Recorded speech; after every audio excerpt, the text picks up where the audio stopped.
সে বস্ত্রের মধ্যে এত সুগন্ধ, কেন কি ভগবান নিজে কেচেছেন। নামদেব বলল, আজ বস্ত্র কে ধুয়েছে? বললে বৃদ্ধা এসে ধুয়ে দিয়েছে। বলছে তার পরিচয় জানো? বলে না, জানি না। নামদেব জানতে পারলেন যে স্বয়ং ভগবান এসেছিলেন। নামদেব বললেন, ভগবান এসেছিলেন? ভগবানই এসেছিল, তুমি এই প্রকার আর কাউকে বস্ত্র ধুতে দেবে না। নামদেবের কাছে কথা শুনে জনাবাই অত্যন্ত ব্যথিত হলেন। বললেন, ভগবান আমার প্রভু আসলো, আমি তাকে দিয়ে সেবা করিয়ে নিলাম, এই প্রকার ব্যথিত হলো। আর আমাকে প্রত্যক্ষ দর্শন দিল নাই ছলিয়া ঠাকুর। তো তখন তিনি খুব রোদন করলেন, খুব ব্যথা পেলেন। ভগবান তখন সামনে প্রকট হয়ে গেলেন, হয়ে বললে, শোনো, তুমি যে এত সেবা করছো, আমার ভক্তের সেবাটা আমিও প্রার্থনা করি। তো তুমি আমার সঙ্গে মিত্রতা করেছো, তো তুমি আমার মিত্র। তুমি যখন সেবা করবে তখন আমাকে বলবে, এই নামদেব আমাকে তার ঘরে সেবা করতে দেয় না। তুমি যখন সেবা করবে আমি তখন তোমাকে এসে সাহায্য করব। আর অন্য ছদ্মবেশে নয়, আমার নিজের রূপে এসে। তো এই প্রকার ভগবান নিজে এসে সেই জনাবাইকে সাহায্য করেন। যখন তিনি ধান কুটেন তখন ভগবান ওই চালগুলো উঠিয়ে রাখে। এইভাবে সেবা করতে করতে ওই জনাবাই যখন বিশ্রাম করে তখন ভগবান, যখন সে ভজন করে তখন ভগবান তার শয্যায় শয়ন করে। ওইভাবে করতে করতে একদিন ভগবানের লীলা হলো। এমন ভগবানের লীলা, একদিন ওই ভগবানের গলকণ্ঠে যে কৌস্তব মণি ছিল, মানে সুন্দর দিব্য মণি, সেই মণিটা ওই জনাবাইয়ের বিছানায় থেকে গিয়েছে, আর ভগবান মন্দিরে চলে গিয়েছে। এবার মন্দিরের যে পূজারী, সেই মন্দির খুলে দেখলো যে ভগবানের কণ্ঠে মণি নাই। আর পূজার ফুল ইত্যাদি নামদেবের বাড়ি থেকে যেত, ওই জনাবাই সব কিছু ব্যবস্থা করে দিয়ে আসতো। পূজারী মনে মনে চিন্তা করলে, জনাবাইয়ের কাজ। জনাবাইয়ের কাছে খবর গেল, বলল, আমি আমার প্রভুর আভূষণ চুরি করি নাই। কিন্তু তার কথা কে শুনবে? হ্যাঁ, মোবাইল বন্ধ করে দিন যার কাছে আছে, দয়া করে। হ্যাঁ, দয়া করে মোবাইলটা বন্ধ করে দেন। তো জনাবাইয়ের যখন এই প্রকার সকলেই এসে তার গৃহে ঢুকে গিয়ে দেখলো যে তার বিছানায় অলঙ্কার পড়ে রয়েছে, আভূষণ পড়ে রয়েছে। যখন এই প্রকার জনাবাইয়ের বিছানার উপরে আভূষণ পেল তখন সমস্ত লোকেরা অত্যন্ত ক্রোধিত হলো। ক্রোধিত হয়ে তারা বলছে না, মোবাইলটা আপনারা মোবাইল নিয়ে কলিযন্ত্রটা আপনার একজনের জন্য কতজনের অসুবিধা করছেন এটা চিন্তা করুন। গেল রাজা না চাইলেও বিবশ হয়ে, ভগবানের এমনই ভক্তকে যশ দান করবার প্রক্রিয়া। রাজা বিচার করলেন, আর বিচারে সমস্ত প্রজারা বলল, ভগবানের আভূষণ চুরি করেছে বালিকা, এতদিন পর্যন্ত আমরা একে ভক্তা বলে জানতাম, এই ভক্তা নামের কলঙ্ক, ভগবানের আভূষণ চুরি করেছে। মা নেই, বাপ নাই, কুলক্ষণে ইত্যাদি ইত্যাদি সব শব্দ বলে তাকে তিরস্কার করলেন। আর রাজা প্রাণদণ্ডের আদেশ দিল, প্রাণদণ্ড দেওয়া হবে।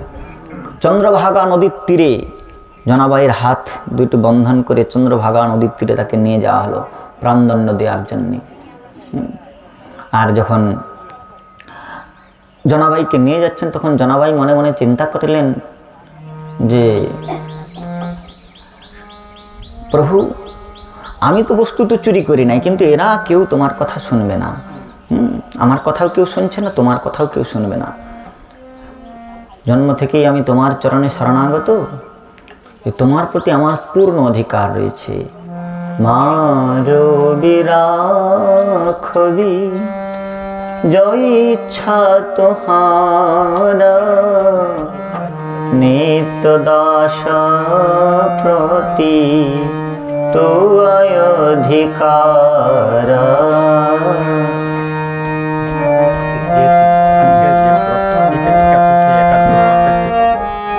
লাস্ট বলে দেবো, 10 মিনিট বলে দেবো। মারবি জয় ইচ্ছা তোহারা, নিত্য দশ প্রতি তো অধিকার। জনাবে বললেন, তোমার চরণে আমি এসেছি, তুমি আমার আশ্রয়, তুমি যদি তোমার বিধানে যদি আমার এইভাবে মৃত্যু থাকে তো হোক। তাই নিশ্চল থাকলেন। আর যখন চন্দ্রভাগা নদীর তীরে নিয়ে গিয়ে সেই ভয়ঙ্কর শুলের উপর, আগেকার দিনে শুল মানে ভয়ঙ্কর একটা ফলা, তার উপরে বসিয়ে দেওয়া হয়, একদম ব্রহ্মরন্ধ্র ভেদ করে বেরিয়ে যায় শুল। ওই শুলের উপরে ভয়ঙ্কর তীক্ষ্ণ ফলার উপরে বসিয়ে দেবেন। জনাবাই চোখ বন্ধ করে শ্রী ভগবানের চরণ কমল ধ্যান করতে লাগলেন। বিঠ্ঠলনাথের নাম উচ্চারণ করছেন জনাবাই।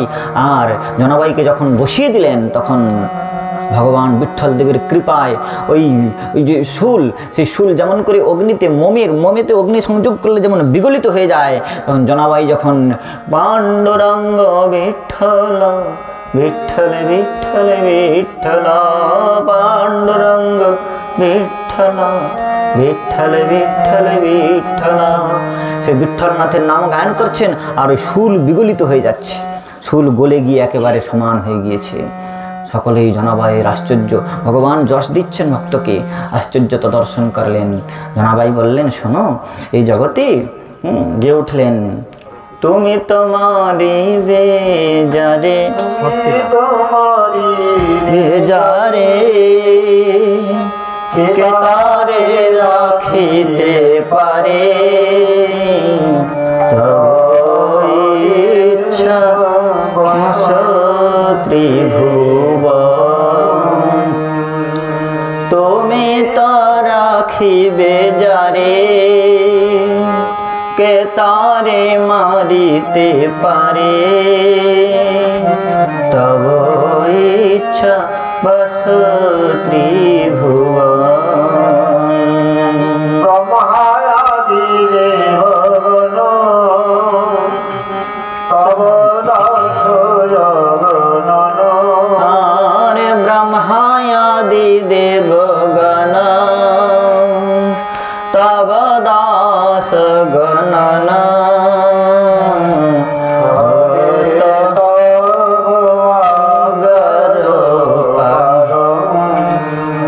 তুমি তোমারি বেজারে কে তারে রাখিতে পারে, তব ইচ্ছা বস ত্রিভুবন।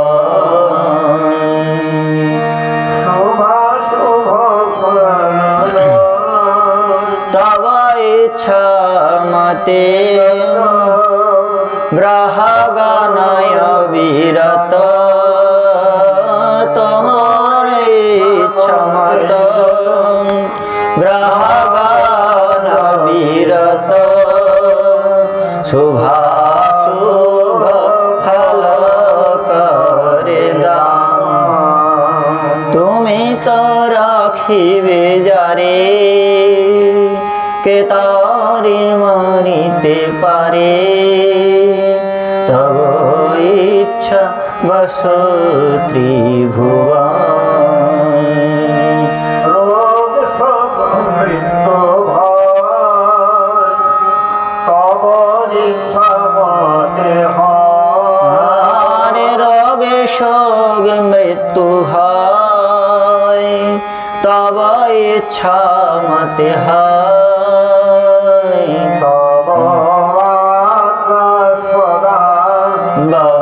বলবান ভগবত সদা বলবান,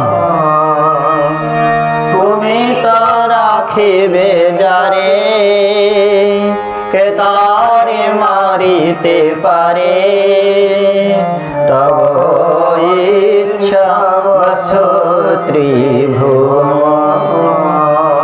তোমার চরণে নাথ করিয়াছি প্রণিপাত,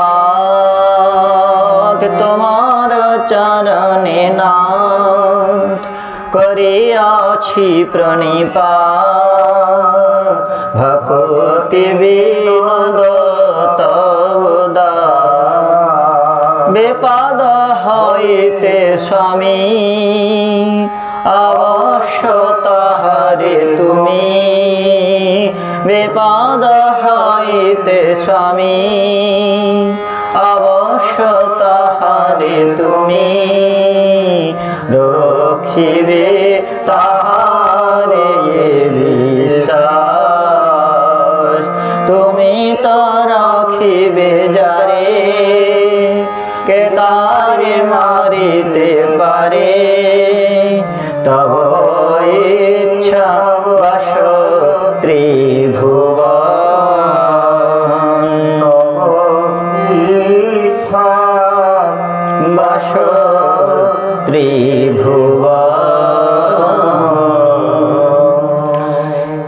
এরপরে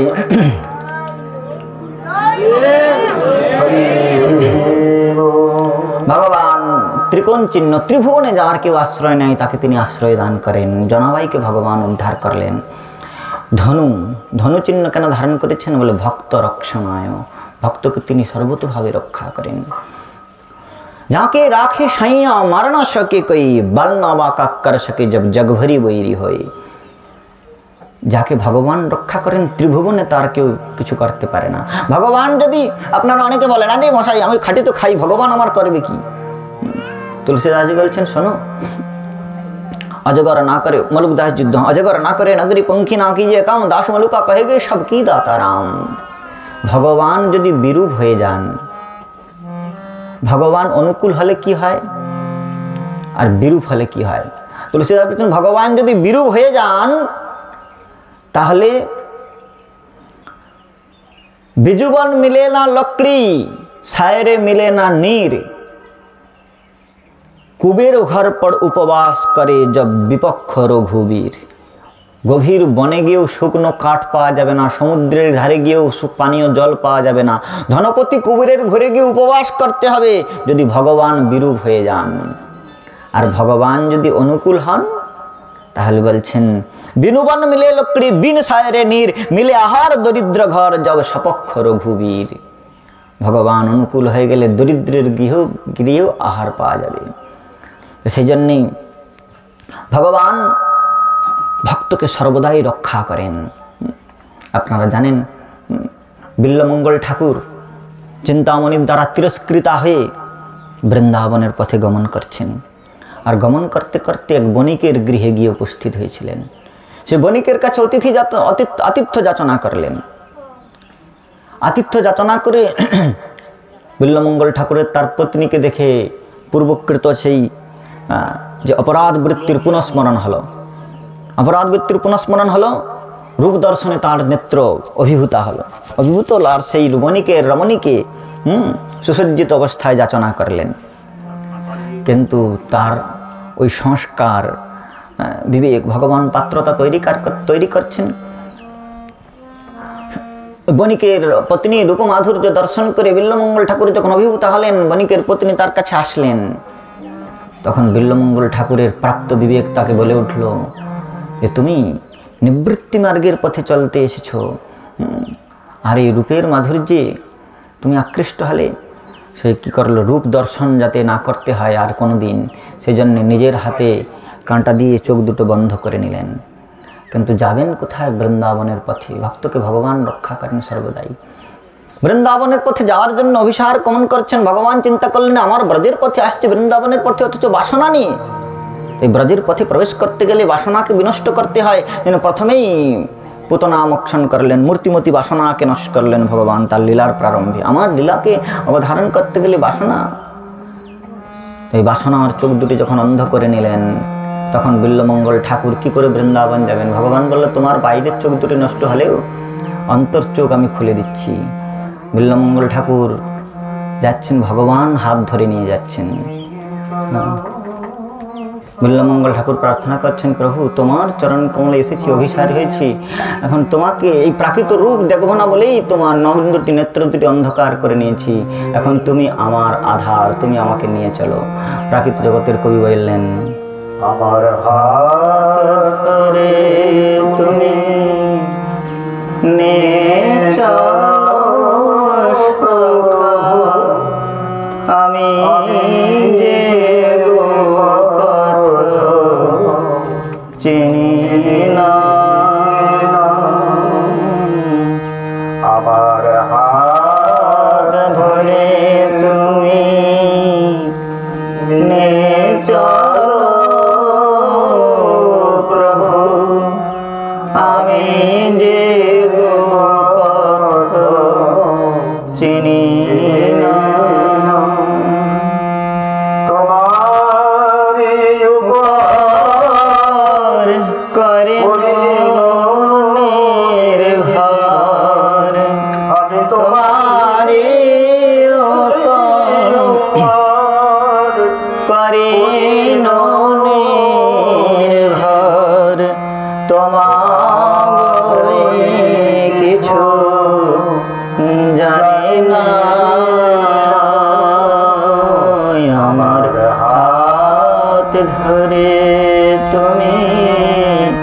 নিয়ে চলো সখা আমি যে গো পথ চিনি না আজ হতে তুমি হৃদয়ের রাজা তোমাকে আমি করিব পূজা আজ হতে তুমি হৃদয়ের রাজা তোমারে আমি করিব গো পূজা দেহের কোনা রাখিব রাখিব না কারো কথা আমি মানি না হের কণা কিছু রাখিব না কারো কথায় আমি মানি না তোমার উপর করে নির্ভর তোমার কিছু জানি না আমি তোমার উপর করে নির্ভর তোমার কিছু জানি না আমার হাত ধরে তুমি নিয়ে চলো গো আমি যে গো পথ চিনি না আমার হাত ধরে তুমি নিয়ে চলো প্রভু আমি যে পথ চিনি না ভক্তকে তিনি সর্বাবস্থায় রক্ষা করেন, এই জন্য ধনু চিহ্ন ধারণ করেছেন। এরপরে গোলাকার একটি চিহ্ন রয়েছে আকাশ, 8টি চিহ্নের আকাশোত্তল লিঙ্গাত। আকাশটা হচ্ছে ভগবানের চিহ্ন, ভগবানের লিঙ্গ। যেমন ভগবান ব্যাপক বিভু, আকাশও তেমনি বিভু। আর ভগবান যেমন নীলাভ, আকাশও তেমনি নীলাভ। আকাশোত্তল লিঙ্গাত, আকাশ হচ্ছে পরব্রহ্মের লিঙ্গ। ভগবান যেমনি ব্যাপক বিভু, আকাশে তেমনি ব্যাপক বিভু। আকাশের বর্ণ নীল, ভগবানের বর্ণ নীল। নবাম্বুদম শ্যামল কমলাঙ্গম মেঘবর্ণম শুভাঙ্গম, ভগবানের বর্ণ। তাই শ্রুতিতে বলছেন আকাশোত্তল লিঙ্গাত। আকাশ যেমন ব্যপ্ত সর্বত্র অপরিচ্ছিন্ন, ভগবান তেমনি সর্বত্র ব্যপ্ত। ব্যাপ্নতি ব্যষ্টতি সকলম জগদিতি বিষ্ণু, সর্বত্র তিনি রয়েছেন। আচ্ছা, ভগবান ব্যাপক, ভগবানের তো ভক্তের প্রয়োজন নাই, ভালো করে বুঝুন। ভগবান যদি ব্যাপক হয়, ভক্ত তো ভগবানকে হৃদয়ে আলিঙ্গন করতে চায়, তাহলে ব্যাপক ভগবানকে নিয়ে ভক্ত কি করবে? অনর অনিয়ান মহত মহিয়ান, বিভু হয়েও তিনি অনুহন, অজ হয়েও জন্মগ্রহণ করেন, নিত্য তৃপ্ত হয়েও ক্ষুধার্ত হন, নিত্য মুক্ত হয়েও বাঁধা পড়ে যান। তার বিভুতা, ভগবান ব্যক্ত হয়েছেন কেন? বলে ভগবান বললেন, যদি আমি এক জায়গায় সীমিত থাকি, আমাদের ভক্তি রক্ষক সিদ্ধদেব গোস্বামী বলতেন, মঙ্গলকে যদি আপনি বেঁধে ফেলেন কতকগুলো নিয়মের দ্বারা, ভগবানকে স্বেচ্ছাচারী হতে হবে। কেননা ভগবান হচ্ছে মঙ্গল নিকেতন, মঙ্গল যেখানে খুশি যেতে পারে। মঙ্গলকে যদি আপনি মিনিমাইজ করে দেন, বেঁধে ফেলেন, তাহলে সকলে মঙ্গলের অধিকারী হতে পারবে না। মঙ্গল নিকেতন ভগবান ব্যাপক। তিনি কেন ব্যাপক হয়েছেন? বলে আমি যদি এক জায়গায় থাকি, তাহলে ভক্তের অন্যত্র বিপদ হলে সেখানে ছুটে যেতে আমার কষ্ট হবে, সময় লাগবে ভক্ত বিপত্তিতে পড়লে। তাই সর্বত্র যেখানে যেখানে ভক্ত বিপত্তিতে পড়েন, সেখানে সেখানে তিনি প্রকট হয়ে যান। হিরণ্যকশিপুর সামনে প্রহ্লাদ মহারাজ, হিরণ্যকশিপু বললেন, তোর উপাস্য তত্ত্ব হরি কোথায়? প্রহ্লাদ মহারাজ বললেন, আমার নেত্র দিয়ে যদি দেখো তাহলে সর্বত্র রয়েছে। হিরণ্যকশিপু বললেন, কাশৌ যদি সর্বত্র কথম স্তম্ভে ন দৃশ্যতে, যদি তোর সেই হরি সর্বত্র রয়েছে তাহলে স্তম্ভের মধ্যে কেন প্রকট হচ্ছে না? তখন হিরণ্যকশিপু প্রহ্লাদ মহারাজ বললেন, দেখো আমার নেত্র দিয়ে যদি দেখো, আমার দৃষ্টি দিয়ে যদি দেখো, তাহলে তুমি স্তম্ভের মধ্যেও দেখতে পাবে। দত্তেরায় রসে প্রহ্লাদে জননী ভুবনে রাখিল যশ। স্ফটিক স্তম্ভেতে প্রকটিল হরি হইয়া যাহার বাস। সেই স্ফটিক স্তম্ভেতে প্রকটিল হরি হইয়া যাহার বাস।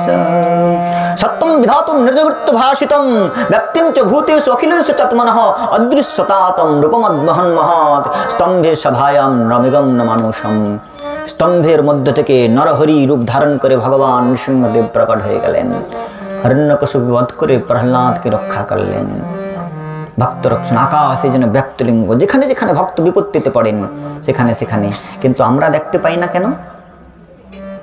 কুন্তী দেবী বলছেন, মায়া যবনিকাচ্ছন্ন অজ্ঞা অধক্ষ যমব্যয়ম নলক্ষসে মূঢ় দৃশা নটনাট্য ধরো যথা।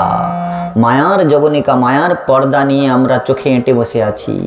সেজন্য প্রাকৃত জগতের কবি রবীন্দ্রনাথ ঠাকুর বললেন, আছয় অনলয় নীলে নীলে ধারা সলিলে গহনে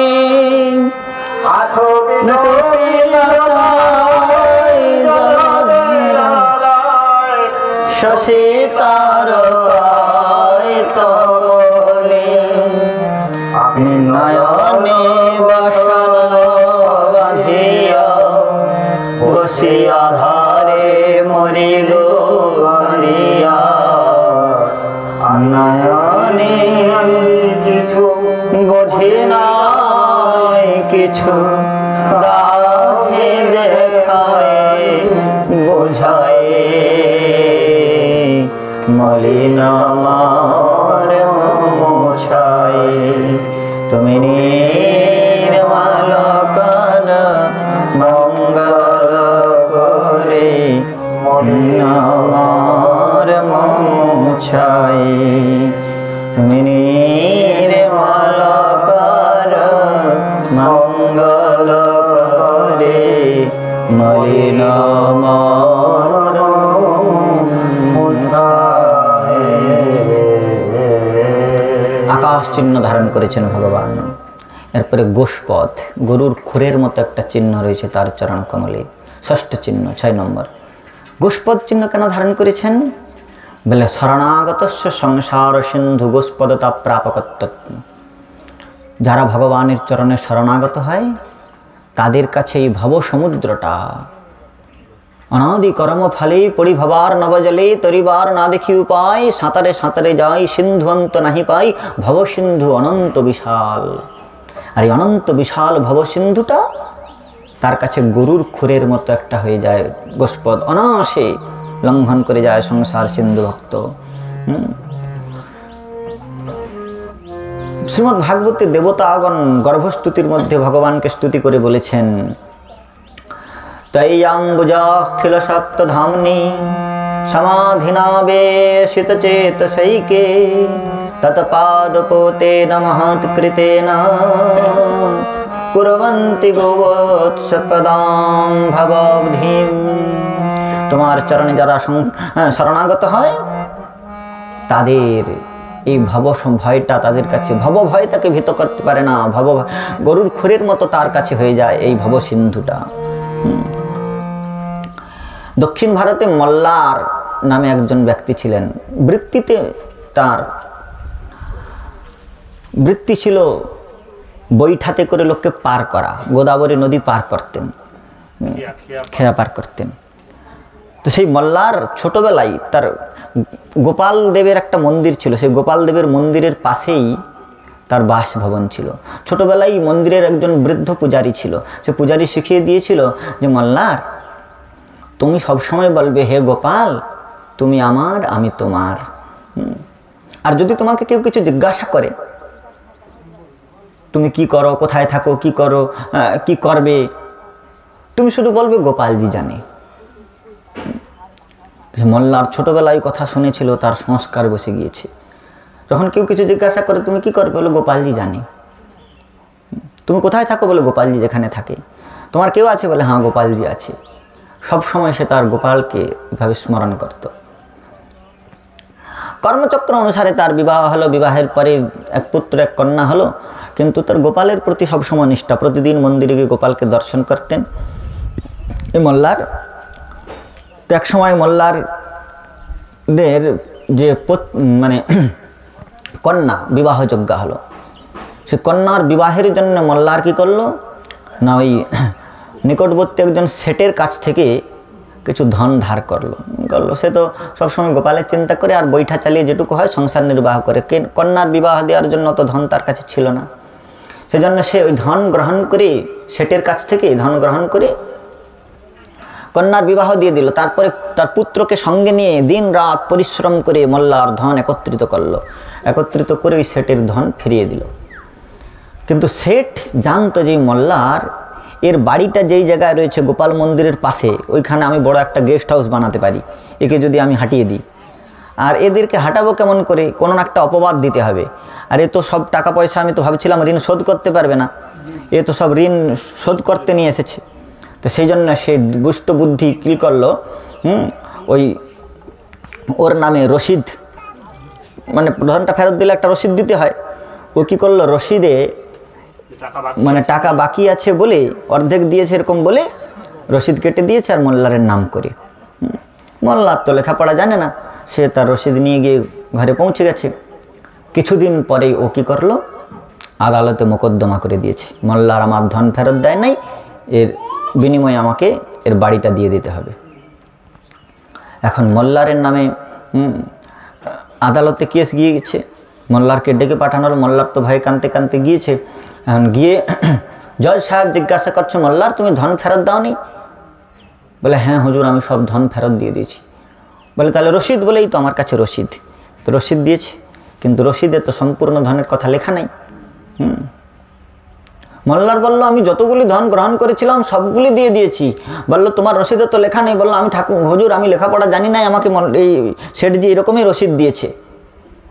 শেঠজি বলল না, আমি রসিদ দিইনি, আমি তো পূর্ণ ধন আমি প্রাপ্ত হই নাই। তখন জজ সাহেব বলছে যে মোল্লার, তুমি যে ধন ফেরত দিয়েছ শেঠকে, তার কেউ সাক্ষী আছে, কেউ জানে? মোল্লার তো সব সময় বলা অভ্যাস গোপালজি জানে। মোল্লার বলে দিচ্ছে গোপালজি জানে। তোমার ওখানে সাক্ষী ছিল কেউ? বলে গোপালজি ছিল। গোপালজি?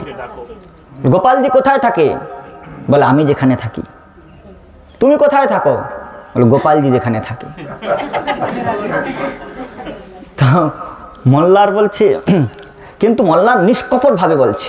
আর ওই যে জজ যে ছিল তার বিশ্বাস হলে সত্য কথা বলছে, কিন্তু প্রমাণ তো করতে হবে সত্যটা। আমি বিচারকের আসনে বসেছি, প্রমাণ তো করতে হবে। সেজন্যে জজ সাহেব সে নিজে ভক্ত ছিল, মানে সংস্কারটা তার ছিল শুভ। সে বললো এই ব্যক্তি সত্য বলছে, কিন্তু আমি প্রমাণ করব কি করে যে গোপাল সাক্ষী? সেই জন্যে সে কী করলো, ওই বললো তুমি যে ধন দিয়েছো সাক্ষী গোপাল ছিল? বলে হ্যাঁ আমার গোপালজি জানে। বললো গোপাল কোথায় থাকে? বলো আমি যেখানে থাকি। তুমি কোথায় থাকো? বলে গোপাল যেখানে থাকে।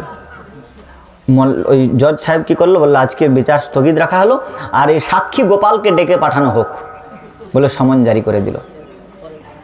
আর আদালতের লোককে দিয়ে পাঠানো হয় সমন।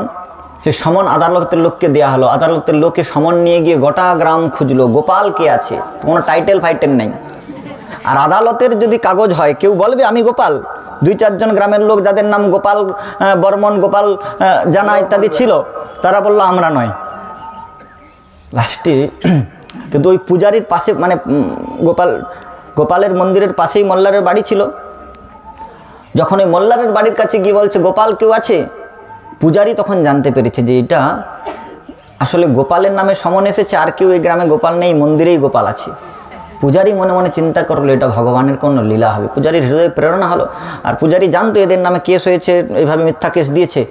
তো ভগবানের কাছে প্রার্থনা করলেন পূজারী। পূজারী বললেন, ঠাকুর, তোমার কাছে প্রতিদিন কত কিছু ভেট উপকরণ আছে, হ্যাঁ, ফল মূল বাতাসা কাপড়, আজ এক অভিনব ভেট এসেছে, আদালতের সমন এসেছে, তুমি স্বীকার করো। পূজারী বললেন, প্রভু তুমি ডেটটা দেখে নিলেন কবে, আর ওই আদালতের সমন যে নিয়ে এসেছিলো তাকে বললো গোপাল এই ঘরেই থাকে, তুমি ওটা দিয়ে যাও। নিজে সই করে দিলেন, সই করে গোপালের কাছে রেখে দিলেন, আর বললেন ডেটটা দেখে নিলেন। বললেন, প্রভু তোমাকে যেতে হবে, ওর সরল বিশ্বাস তোমাকে রক্ষা করতে হবে। যেই ডেটটা হলো ওই ডেটে ওই তিথিতে পূজারী সুন্দর করে গোপালের শৃঙ্গার করে দিলেন, সাজিয়ে দিলেন। সাজিয়ে দিয়ে পূজারী পূজা করে মন্দির বন্ধ করে দিলেন তাড়াতাড়ি। আদালতে যাওয়ার টাইমের আগেই ভোগ দিয়ে মন্দির বন্ধ করে দিলেন পূজারী। আর আদালতে জজ সাহেব বসেছেন, ওই মল্লারকে নিয়ে যাওয়া হয়েছে। মল্লারকে বললো, সাক্ষী গোপালকে এনেছো? বললো, গোপালকে তো, হ্যাঁ। মল্লারকে বললো, তুমি গোপালকে এনেছো? তখন গোপালের কাছে মল্লার চিন্তা করলো যে প্রভু, আমি তো সবসময় ছোটোবেলা থেকেই চিন্তা করেছি যে তুমি আমার সঙ্গে আছো, তোমাকে তো আলাদা করে দেখি নাই, এখন আমার এই বিপত্তি উপস্থিত হয়েছে, তুমি, আমি কি করে, আমি তো তোমাকে কোনোদিন দেখি নাই, আমি ছোটোবেলা থেকে বিশ্বাস করে এসেছি তুমি আমার কাছে আছো, কিন্তু আমি কি করে তোমাকে সঙ্গে নিয়ে আসবো, আমি তো নিয়ে আসিনি তোমাকে সঙ্গে। আমার এই বিপত্তিতে তুমি আমাকে চরণে স্থান দাও। মল্লার অত্যন্ত হৃদয় বেদনার্ত হৃদয়ে প্রার্থনা করলেন, প্রভু তুমি আমাকে, আমি শুনেছি তুমি তো ওই দীন দয়াদ্রনাথ, তুমি দিনের নাথ, দয়ালের নাথ, তুমি পতিত জনের বন্ধু, পতিত জনের বন্ধু, জানে হে নাথ, তুমি করুণা জল সিন্ধু,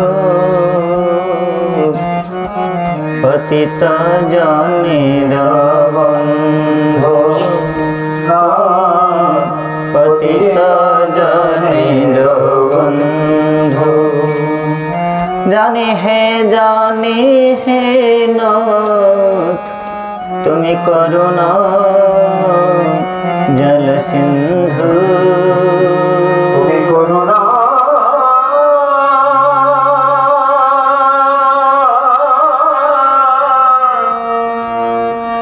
হে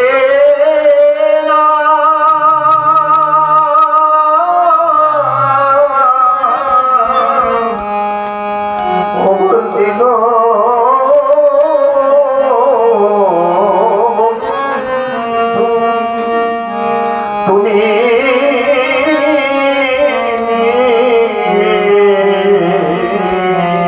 পতিত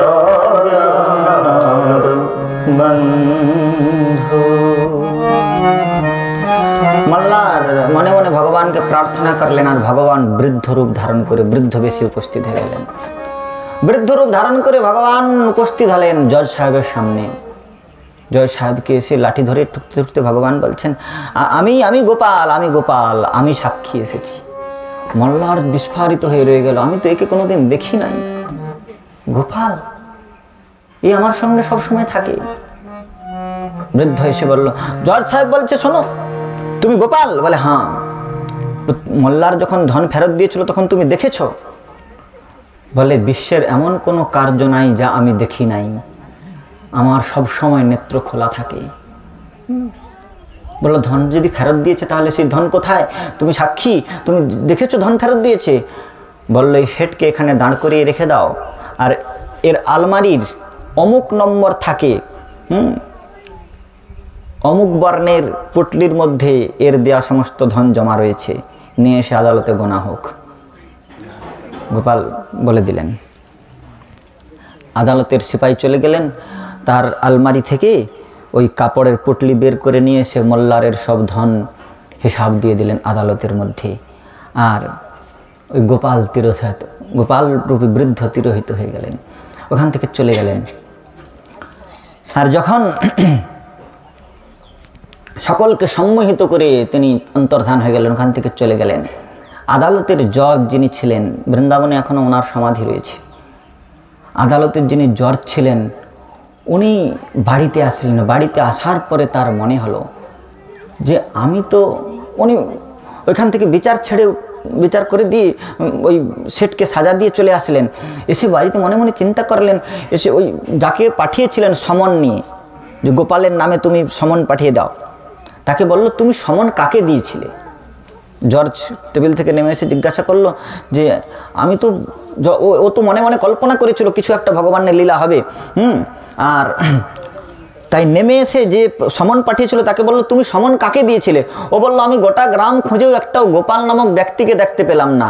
একটা মন্দিরের পূজারী বললো এই মন্দিরেই গোপাল থাকে, সেজন্য আমি সেই গোপালকেই সমন দিয়ে চলে এসেছিলাম। জজ তখন বুঝতে পারলেন, শিক্ষিত লোক, পড়াশোনা করা, বাড়িতে গিয়ে অঝোর নয়নে কাঁদতে শুরু করলেন। বাড়ির লোকের অঝোর নয়নে বাড়িতে গিয়ে কাঁদছেন। তখন পরিবারের লোকেরা সকলেই তাকে সান্ত্বনা দিচ্ছেন যে কি হয়েছে কাঁদছেন। দরজা বন্ধ করে দিলেন। দরজা বন্ধ করে দিয়ে বিলাপ করতে করতে বললেন, সুখ শারদ নারদ শেষ মহেশ दिनेश को धन में नहीं अबे सो ईश अदालत मेरे सन्मुख मल्लार की गवाह देते रहे। রদন করতে করতে বলছেন, সুখ নারদ শারদ শেষ মহেশ দীনেশ, যাকে ধ্যান করেন তথাপি তিনি যাদের ধ্যানের মধ্যে আসেন নাই, সেই ভগবান এই মল্লারের সাক্ষী হয়ে আমার সামনে দাঁড়িয়ে পড়লেন। বাড়ির লোকেরা সান্ত্বনা দিয়ে বলছেন তোমার তো সৌভাগ্য, তুমি তো অত্যন্ত ভাগ্যবান, কেননা ভগবান তোমাকে সামনে এসে দর্শন দিয়েছে, তুমি কাঁদছো কেন? ভগবান চলে গিয়েছে বলে? মোল্লার সেই বিচারক বলছেন না,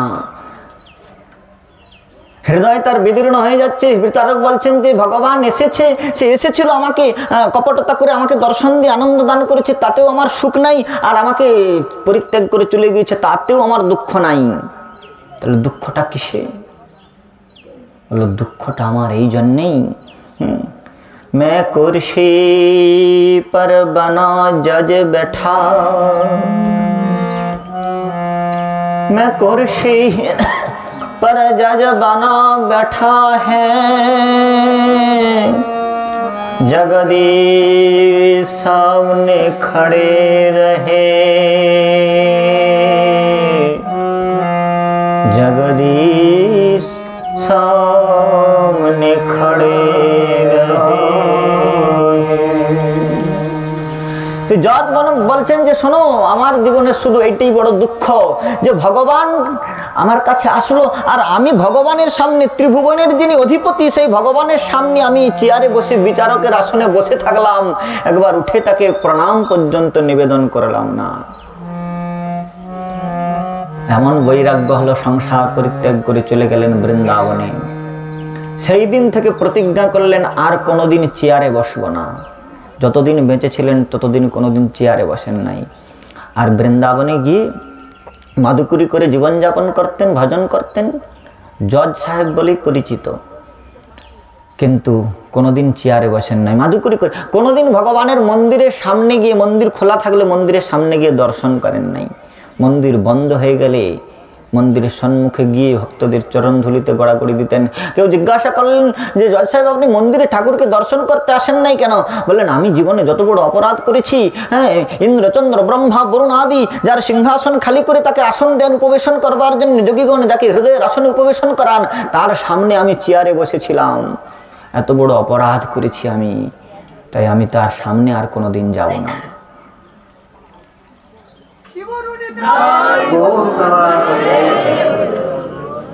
ভক্তকে তিনি এই প্রকার রক্ষা করেন। সেই জন্যে তিনি গোষ্পদ চিহ্ন ধারণ করেছেন। প্রৌষ্টিকম কামধ্বজত্ব বোধায়,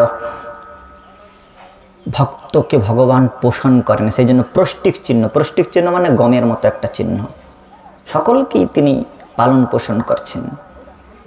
শ্রীরূপ গোস্বামীপাদ টের কদম্বে ভজন করছিলেন, সনাতন গোস্বামীপাদ আসছেন, মনে মনে চিন্তা হলো যে যদি আমার জ্যেষ্ঠ ভ্রাতা সনাতন গোস্বামীপাদ আসছে, তাকে যদি একটু মিষ্টান্ন ভোজন করাতে পারতাম, পরমান্ন খাওয়াতে পারতাম।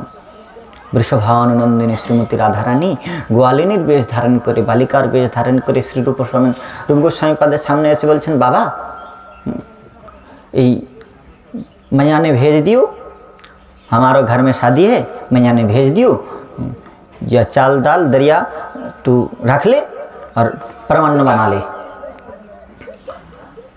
রূপ গোস্বামীপাদ বললেন, লালি আমি তো ভজন করছি, আমার ভজন সংখ্যা এখনো পূর্ণ হয়নি, তুমি যদি পরমান্ন নিজেই বানিয়ে দাও।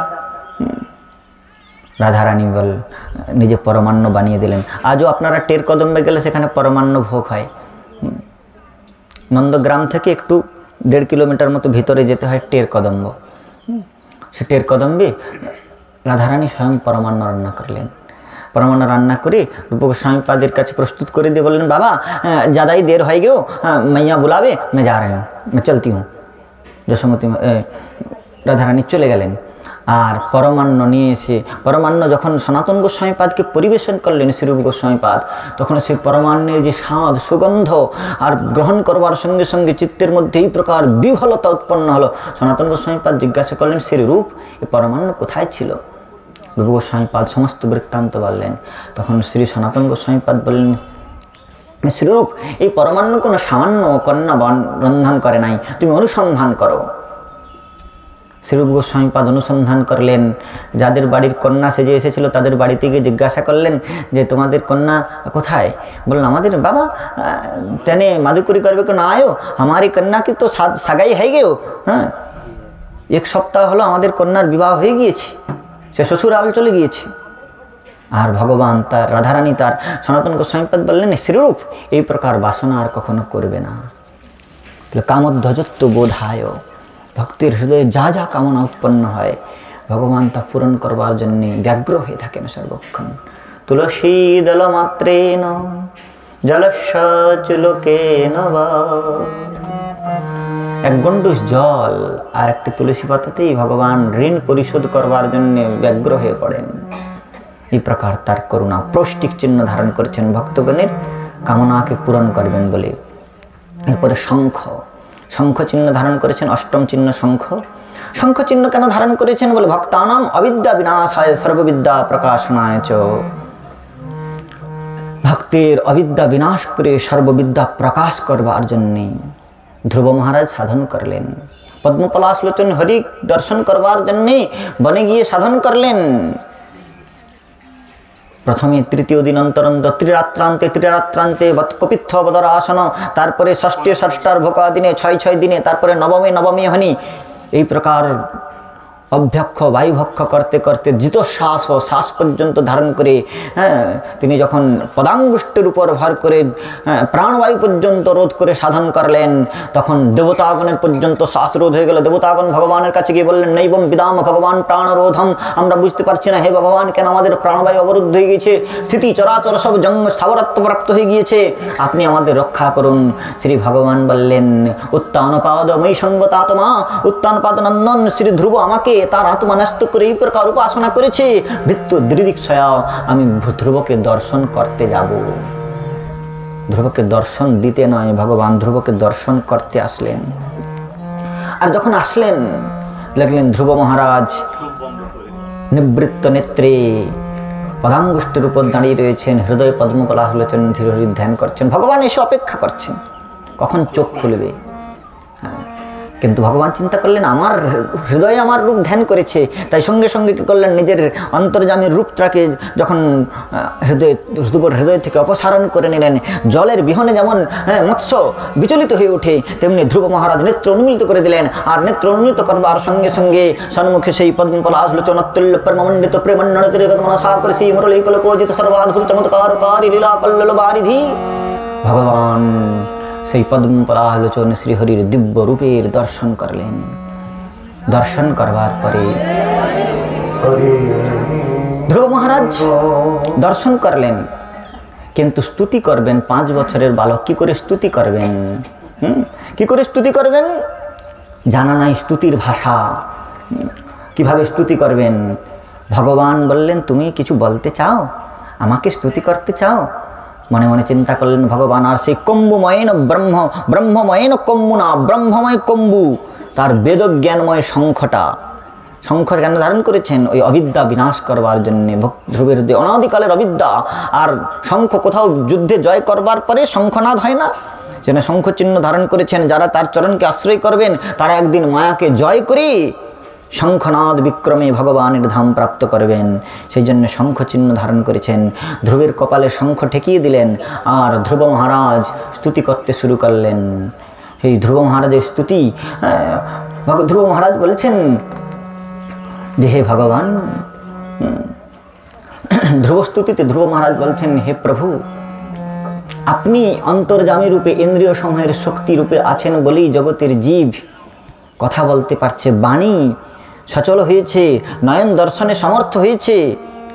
আপনি হৃদয়ের মধ্যে অন্তর্যামী রূপে যন্ত প্রবিষ্ট মম বাচ মিমাং প্রসুপ্তম, যন্ত প্রবিশ্য মম বাচ মিমাং প্রসুপ্তম, সঞ্জীবয়ত্যখিল শক্তিধর সধাম, সঞ্জীবত্যখিল শক্তিধর সধাম্ন। অখিল শক্তিধর হে ভগবান, তুমি আছো বলেই এই পৃথিবীতে সমস্ত কিছু সচল রয়েছে তোমার অস্তিত্বের জন্যে। আমি তোমার কাছে কি প্রার্থনা করতে পারি? ধ্রুব মহারাজ প্রার্থনা করলেন যে প্রভু, আমি তোমার কাছে আর কিছু চাই না। আমি কাঁচ খুঁজতে এসে মণির পেয়ে গিয়েছি, হ্যাঁ, কাঁচের টুকরো খুঁজতে এসে মণি পেয়ে গেছি, রাজ্যলোভ এসে আমি তোমাকে প্রাপ্ত হয়ে গিয়েছি, তাই আমার আর রাজ্য লাভের প্রয়োজন নাই। ধ্রুবকে বললেন, কি চাও? ধ্রুব বললেন, প্রভু, আমি যারা তোমার চরণ কমলকে একবার প্রাপ্ত হয় তারা তাকে বাদ দিয়ে আর অন্য কিছু কামনা করে না, তাই আমার একটিমাত্র প্রার্থনা, চরণের খেয় ভগবান, চরণে রাখিও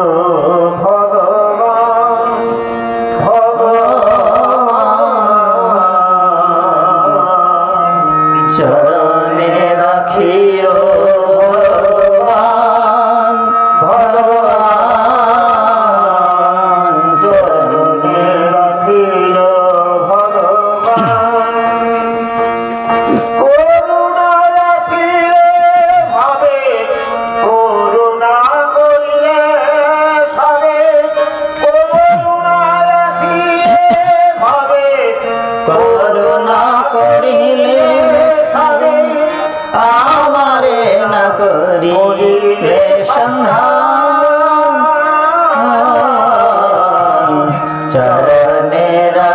রাখিও ভগবান, ভগবান চরণে রাখিও ভগবান।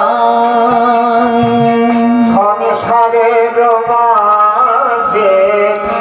থাকি নানা কাজে, সংসারের মাঝে থাকে নানা কাজে, সংসারের মাঝে থাকি নানা কাজে, সংসারের মাঝে থাকে নানা কাজে, ভুলে যদি যাই তবু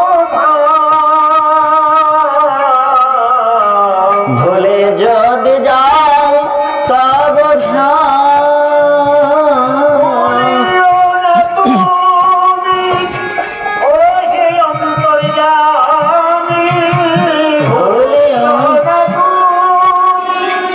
ও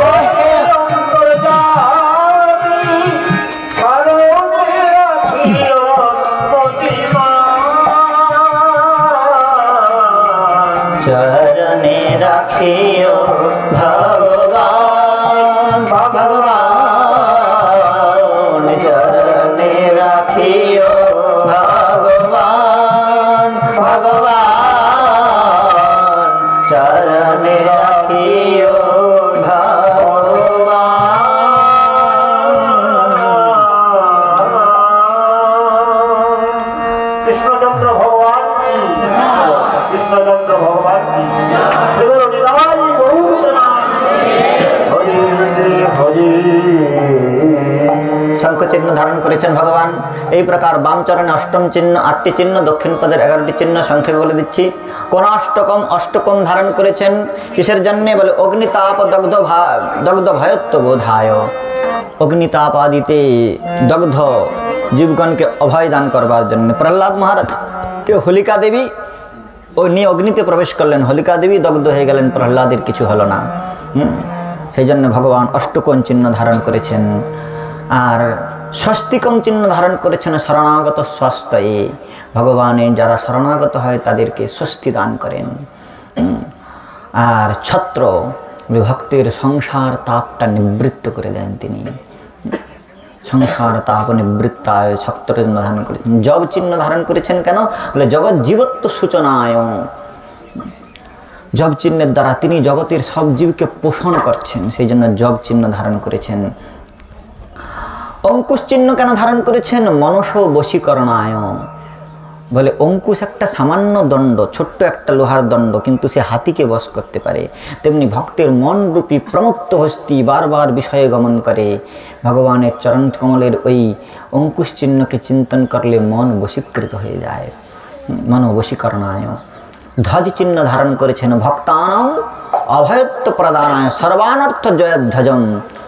ভগবান ধ্বজ চিহ্ন পতাকা চিহ্ন ধারণ করেছেন, যারা তার চরণ কমলকে একবার সমাশ্রয় করবে সে অবশ্যই মায়াকে জয় করে বিজয়ী হতে পারবে। মায়ারে পেছনে ফেলে কৃষ্ণ পানে চায়,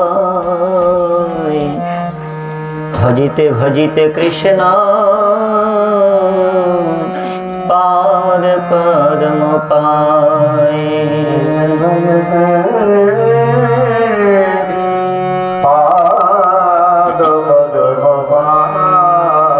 কৃষ্ণ তোমার হও বলি যদি ডাকে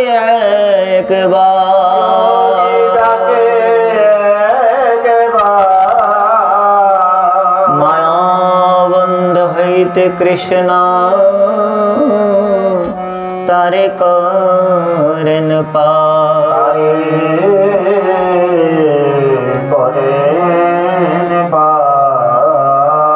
কৃষ্ণ তারে দেনে নিজ চিৎ শক্তির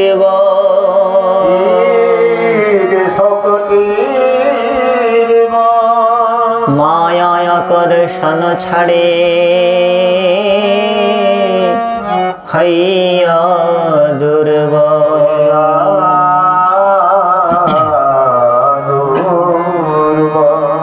মামে বজে প্রপদ্যন্তে মায়ামিতাম তরন্তি তে। সেই জন্য ধ্বজ চিহ্ন ধারণ করেছেন বজ্র পাপাদ্রি ভেদনায়। ভক্তের সমস্ত প্রকার পাপ তিনি নষ্ট করে দেন।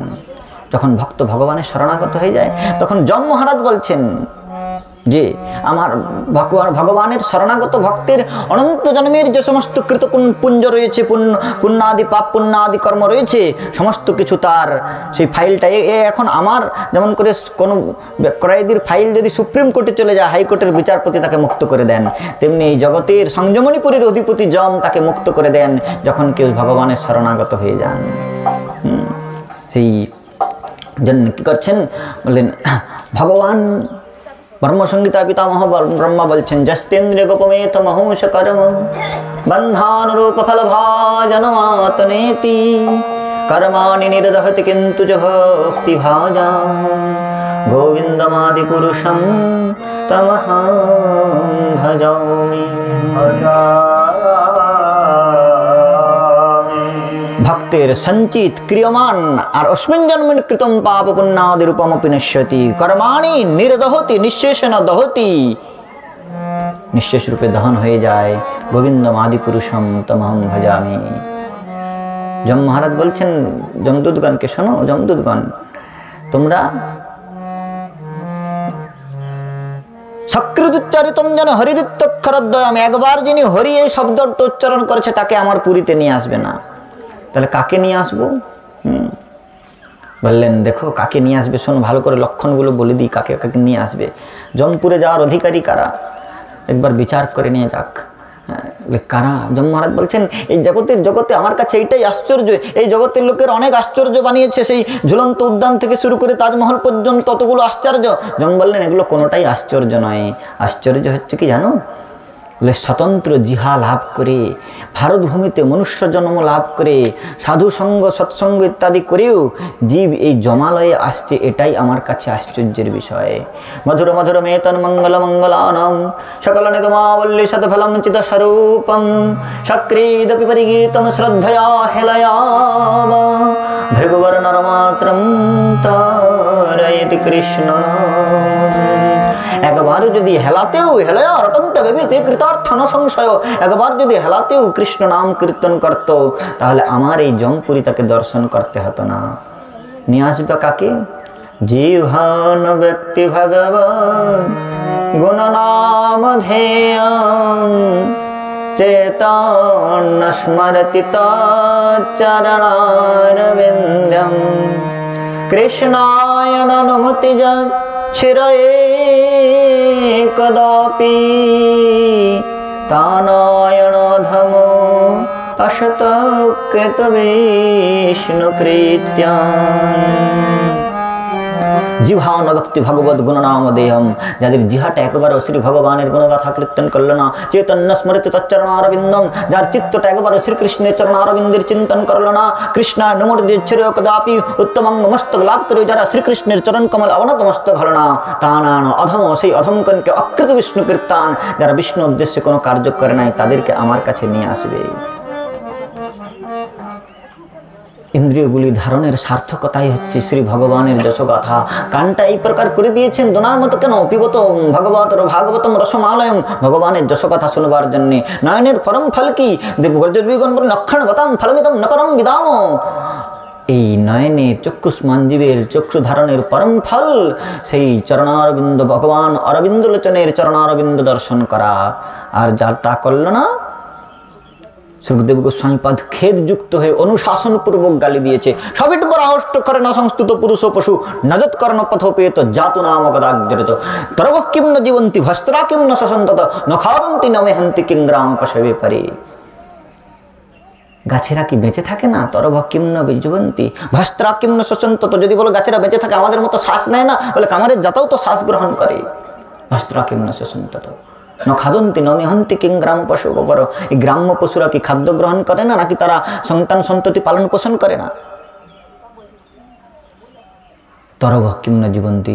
যদি 5 দিনও বেঁচে থাকতে হয়, জীবনে যদি 1 দিনও বেঁচে থাকতে হয়, জীবিতং বিষ্ণু ভক্তশ্চ বরম পঞ্চদনানি চ নতু কল্প সহস্রাণি ভক্তিহীনশ্চ কেশবে। কল্পকাল বেঁচে থেকে কী লাভ ভগবানে ভক্তিহীন হয়ে?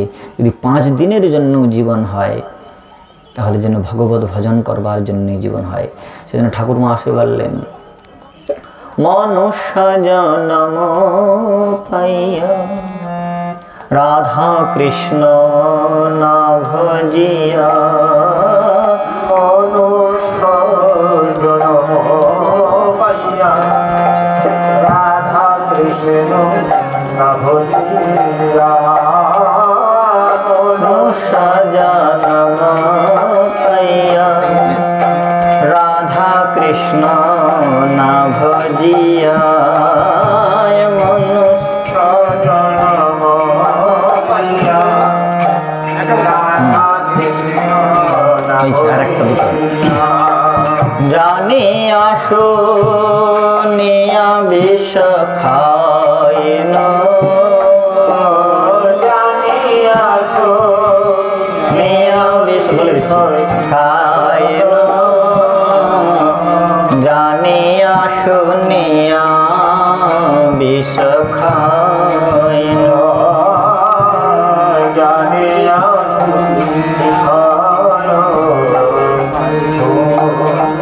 জম্মু ফুল চিহ্ন ধারণ করেছেন। জম্মুদ্বীপানাম পক্ষে ভারতভূমিতে যারা জন্মগ্রহণ করেছে তাদের পক্ষে ভগবত চরণ উপাসনাটা সুলভ।